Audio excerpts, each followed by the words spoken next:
ఇడ్లీ కొట్టు cinema review మన తెలంగాణ స్టైల్లో.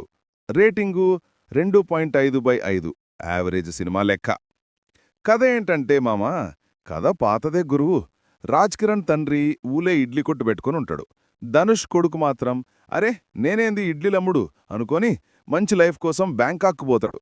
అక్కడ పెద్ద హోటల్ బిజినెస్ మ్యాన్ దగ్గర పనిచేసి వాళ్ళ బిడ్డనే పెళ్లి చేసుకోబోతాడు. పెళ్లి పనుల్లో ఉండంగానే తండ్రి చనిపోతాడు. అప్పుడే మనోడు ఉర్దుస్తాడు. తండ్రి కట్టిన ఇడ్లీ కొట్టును కన్న ఊరిని ఎట్లా కాపాడుకున్నాడు, డబ్బు వెనుక పరిగెత్తి తల్లిదండ్రుల ప్రేమను మర్చిపోయినోడు మళ్ళా ఎట్లా దారికొచ్చిండు అనేదే సినిమా కథ. ఇదంతా ఎప్పుడో చూసినట్టే అనిపిస్తది. ఏం నచ్చిందంటే ధనుష్ యాక్టింగు ధనుష్ మస్తుగా చేసిండు. ముఖ్యంగా ఎమోషనల్ సీన్లలో మనసుకు హత్తుకుపోతది. అస్సలు ఓవర్ యాక్షన్ ఉండది. తండ్రి పాత్ర రాజ్ కిరణ్ యాక్టింగు సూపర్. తండ్రి కుడుపులా సెంటిమెంట్ పండించే సీన్లలో మన కళ్ళు కూడా జమ్మగిలుతాయి. సంగీతం జీవి ప్రకాష్ బ్యాక్గ్రౌండ్ మ్యూజిక్ మంచిగుంది. పాటలు మాత్రం పర్లేదు. ఏం నచ్చలేదంటే సినిమా స్లో.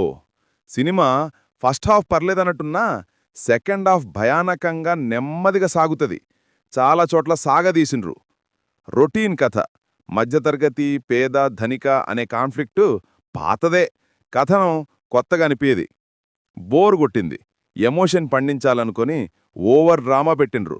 కొన్ని సీన్లు బలవంతంగా ఇరికించినట్టు ఉంటాయి.